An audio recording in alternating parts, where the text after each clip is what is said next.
Good evening, welcome to Business Live. Coming up tonight, South African business delegation in Ghana seeking to build a stronger economic partnership by tapping into potential trade and investment opportunities.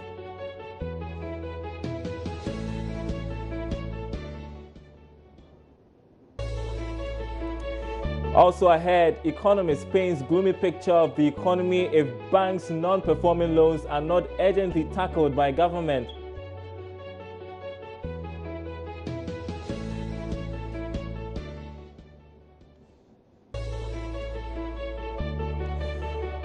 Also ahead tonight, Vodafone says it does not see consolidations in the telecoms industry as a threat to its operations.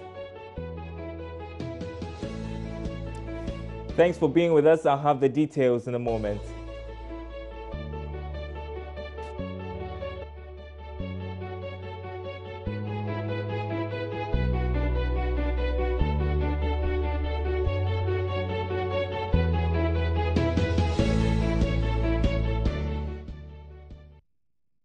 My name is Daryl Carl. Thanks for joining us once again. Now, Director of Export Marketing at the Department of Trade and Industry in South Africa, Sima Sada, says her country is looking forward to building a stronger economic partnership with Ghana. This, according to her, is because both countries have yet to tap into the potential of trade and investment opportunities. About 20 investors from South Africa are currently in Ghana on an investment mission. The objective is to increase trade and investment and deepen bilateral relations between South Africa and Ghana. The trip will also serve as an ideal opportunity for South African companies to export value-added products and services to Ghana for the penetration of the companies that are looking for investment opportunities in the two countries. Director of Export Marketing at the Department of Trade and Industry in South Africa, Sima Sada, is leading the mission to Ghana. She spoke to Joy Business at a business networking session. We're currently sitting at around about 5.2 billion rands in terms of total trade. But I think that we are not doing ourselves justice, because if you look at the vast potential that exists between both of our countries, I think that there's a lot that we can do. There are a number of areas that both the Ghanaian side as well as the South African side have identified as potential areas for cooperation. I think it's very important for me to also emphasize that with Ghana, with Africa as a whole, Africa is at the center of our foreign policy. And for us, growing the economic trajectory of South Africa and Africa is very, very important to us. So in that regard, we look forward to increasing cooperation, increasing our footprint, not only from an export perspective, but more importantly, from an investment perspective in Ghana. Some of the visiting South African investors spoke with Joy Business. Conlog is a proudly South African company. We are focused, we are an OEM. We manufacture prepaid electricity meters and solutions for Africa, for the rest of the world as well. So our solutions are smart meter systems. The expectation in Ghana is obviously to come back into the market and to introduce our products and solutions into the market. Ghana, I've heard that it's a very good industry for essential oils, because I actually understand that you actually, farmers manufacture the actual essential oils, the plant that we extract our essential oils from. So it's a very good market for essential oils. That's why we're coming to see if we can get opportunities from here. Ghana is among South Africa's top import partners. Now, away from that, the rising loans that banks fear might go bad could cripple the banking industry. That's the warning coming from economist Dr. Charles Acker. These bad debts, which industry analysts say is hitting almost 10 billion cedis, has seen government reach an arrangement with these institutions to clear a fraction of it. Some of the banks are said to be in serious financial distress, which will see them go down very soon. Dr. Acker tells Joy Business the situation calls for drastic measures to help save the banks. I think we need to be honest with that. It's getting out of hand. I know of a number of banks. I sit on some boards of banks as well. Particularly the rural banks, for example, are suffocating. And some of them are government borrowing. Government has more or less borrowed through the back door. Government has given contract to contractors to build schools and several projects in the villages and districts. And those contractors went and took loans from banks. with expectation that government will make good the payment. And they have finished. Some of them are still having their certificate coming to the Ministry of Finance every month for 3 years, 2 years, 5 years. They've not paid. So the banks can't get their money back from these contractors. So some of them are that. Others are just because of the last 4 years of doing so and the global challenges and the economic challenges we have. Business have not been good for businesses, private enterprises, even for the banks themselves. So it's quite challenging, and I think we need to admit it. If you have about a quarter of your loans not performing, that's quite huge. The average for the Sub-Saharan Africa or for middle-income countries is about 5%, and we are having about 20% of non-performing loans. It's something that we need to worry about. Has done the ESLA, VRA that they structured a deal to pay it over the period, but it looks like that is still not enough. You still go through the books, and it's very bad. Yeah, it's still not enough because they still haven't paid some contractors, and also because some of them are not government related. Some of them are just private sector.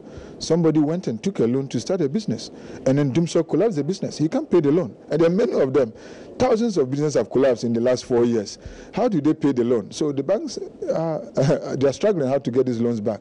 Now, we talked about this when the doomsday was in that we needed to find the money to resolve it.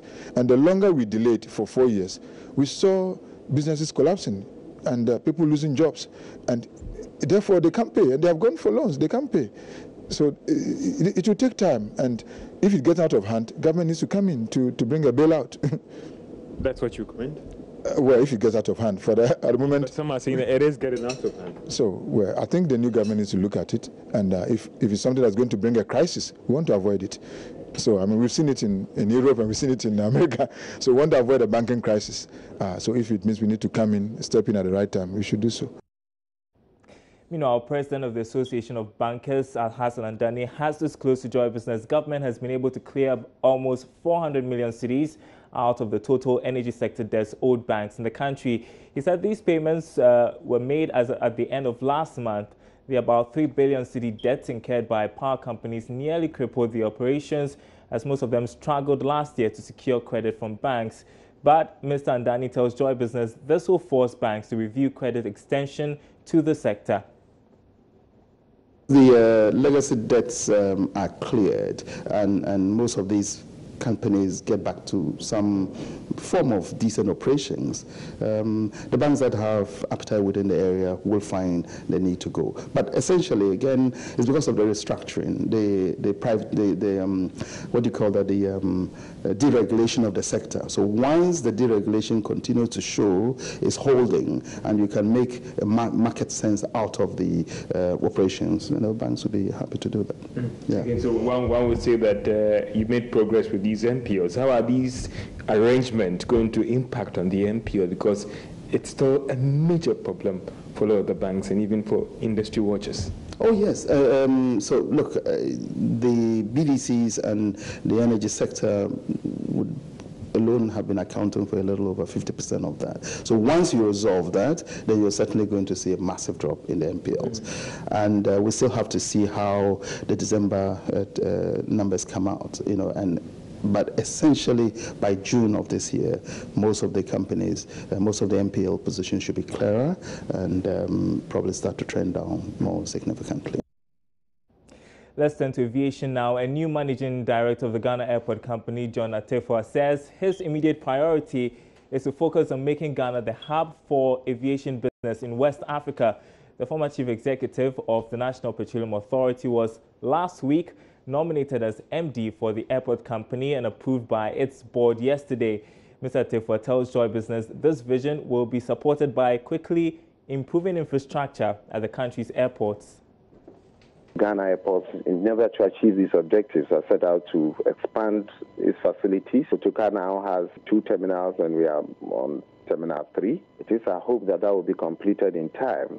We think that we have the capacity to do that very easily, considering that a lot of visitors find our airports very welcoming, and therefore I think what one needs to do is to try and put in this infrastructure and also try and attract more airlines into the country. Now that we have Air France, it is our hope that those who came and left could be attracted back, and also enhance the domestic airline services so that they provide the linkage to ensure smooth transport around in our country and around. We need to, now that we are coming in, we'll look at all the timelines and works done and all issues related to the construction and see whether we can meet the deadline, or if there are any bottlenecks, try and remove them as soon as possible so that we facilitate that.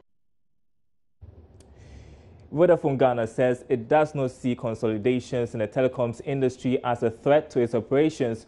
This follows the planned merger between Tigo and Airtel, which persons close to the company say could be fully finalized next year. The two firms are currently awaiting regulatory and government approval for the planned marriage after a formal request was made. According to projections, the merged entity would take the number 2 spot in the industry, a position currently held by Vodafone. Ebenezer Mankwa is Corporate Relations Manager of Vodafone Ghana. Our strategy for the next 3 years is based on digitalization, making sure that nobody in Ghana is left behind.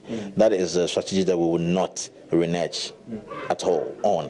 And so we'll continue to progress with that strategy. And because it's 3 years, there are a lot of dimensions in it that would help us further consolidate our position as a strong number 2 and even beyond. And that we are going to do. So we will never back down from what we have set out to do as a company for the next 3 years.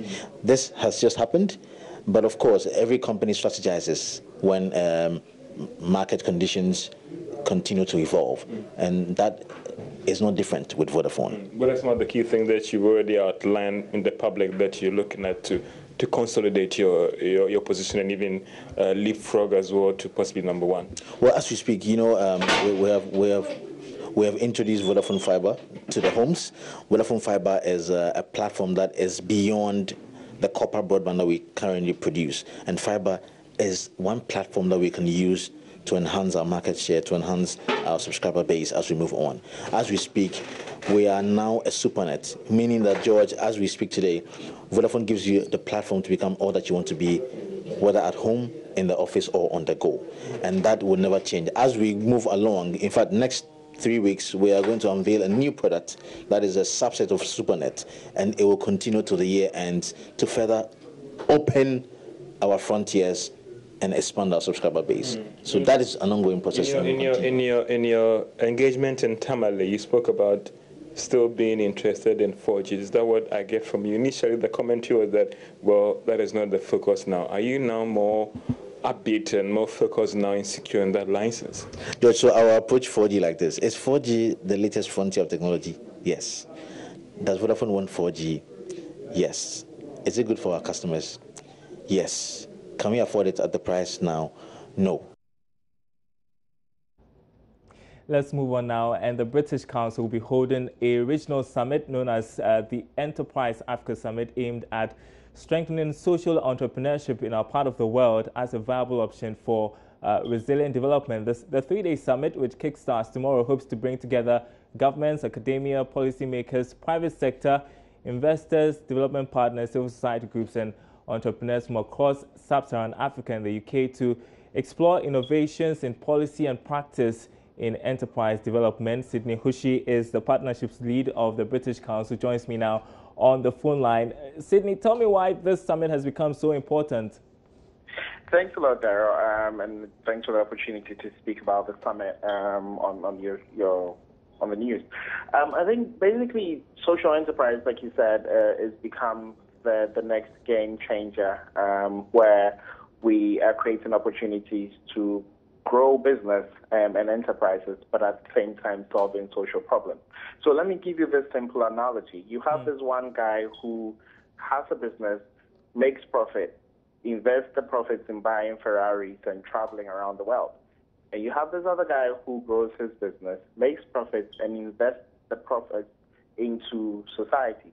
Or you have this other guy whose business or his entire business model is around creating social change. That is what social enterprise wants to do. How do we get businesses that would have a lot more impact on society or would drive social impact rather than mainstream businesses that are profit-driven and are detrimental to the society? Okay, so tell me what issues are going to be discussed during the summit and who are we expecting to speak?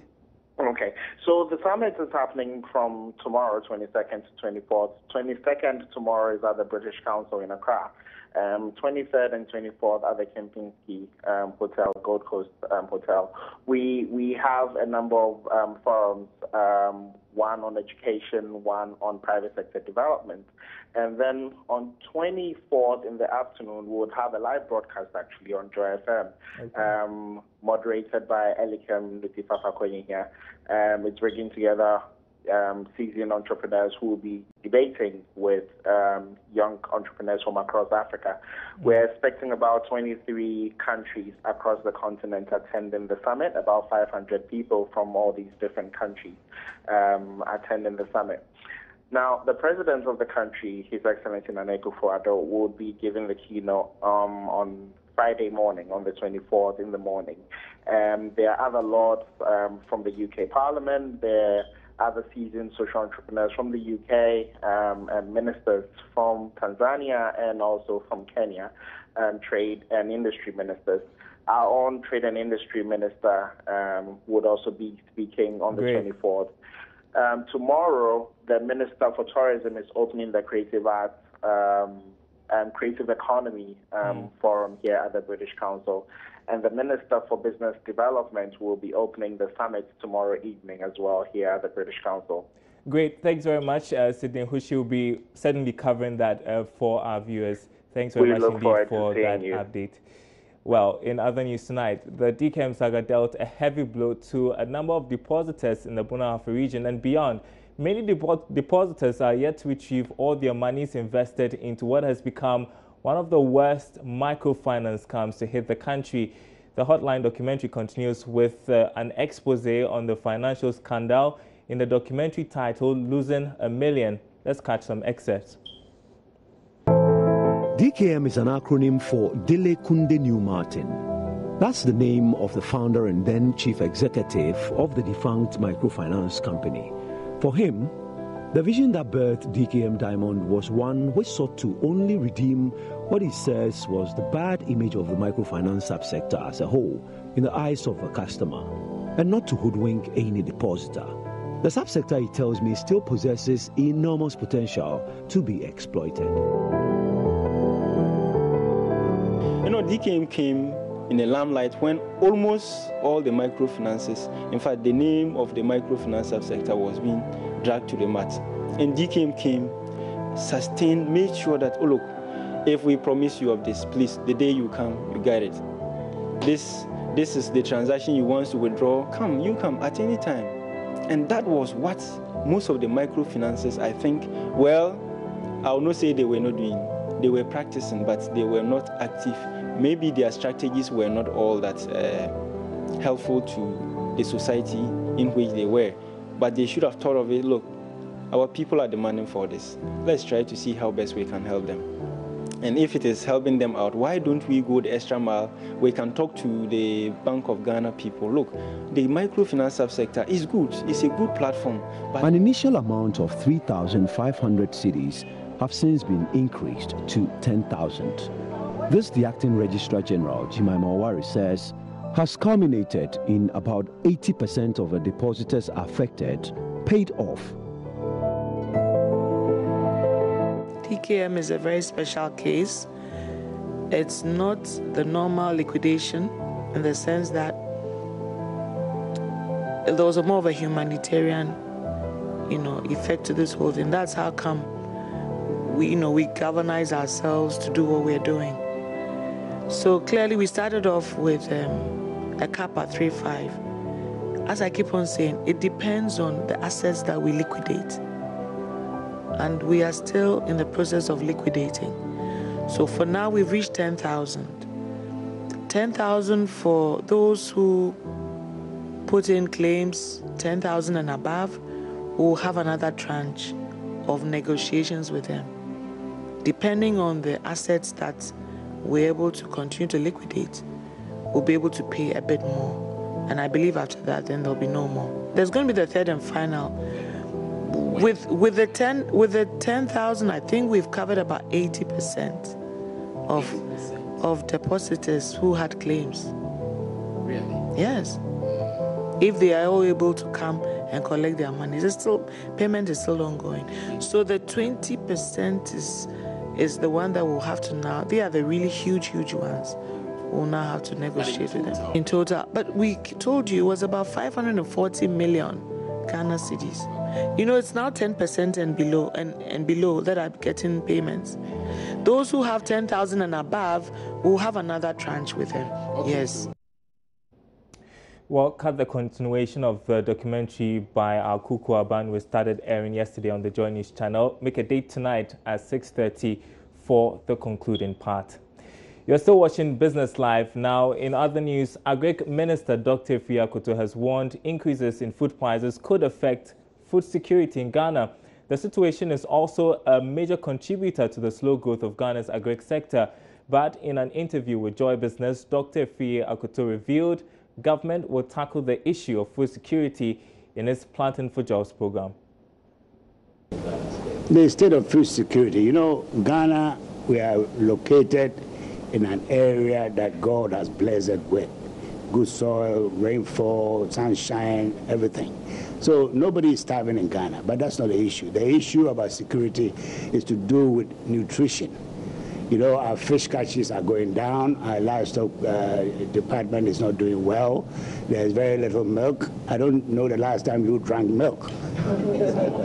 This morning, you drank milk.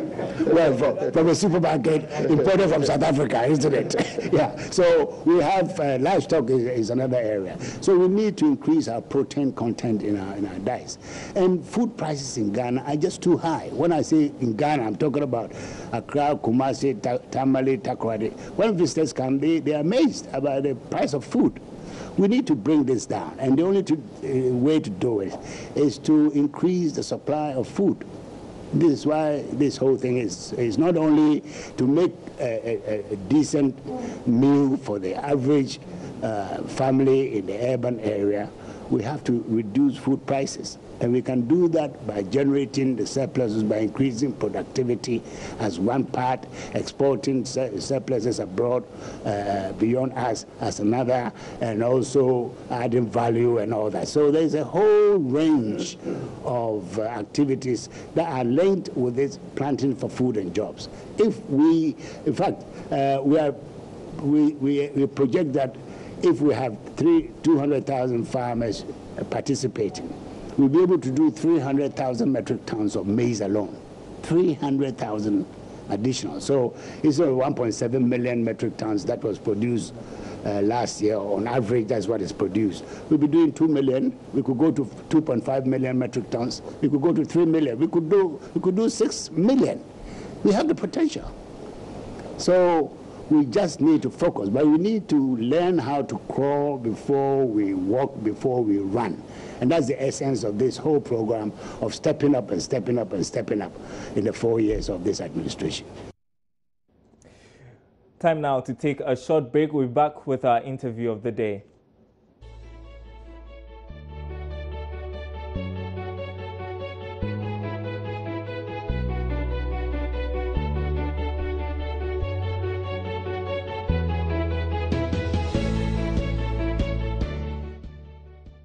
For quick and easy banking on your mobile, like checking your balance or transferring money, use our mobile banking services today.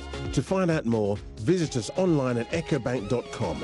Move on up with EcoBank, the Pan-African bank.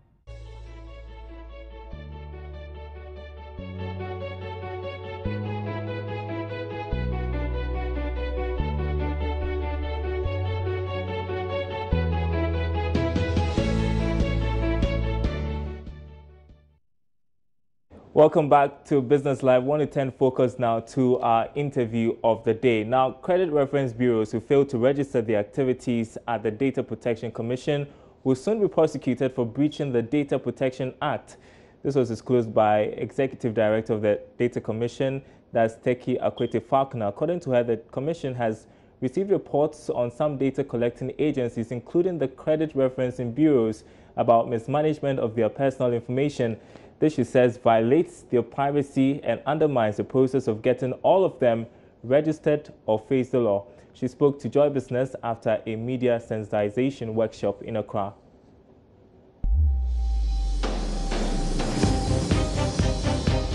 One of the first organizations we engaged with when we started awareness creation. So far, I know some of them are registered, some are not, and they are in our next list of prosecution, those that are not. We continue to engage with them to ensure that at least information that they are collecting is accurate, because some of the issues that we've noticed is how the information that is collected in their databases are mishandled. You mean they mishandle the information? Yes, I mean, we've had reports that, for instance, people who should not have access to the information are having access. We've had reports that information is not accurate and is not kept up to date as it should be. And for those reasons, we've made them know that these are challenges that they must try to resolve. So when are we seeing you cracking the whip on them? It's like I said, most of these issues are a matter of time. What we are doing as a commission is to start our compliance process. Otherwise, without the compliance, what happens is that somebody has to make a complaint for us to go and investigate.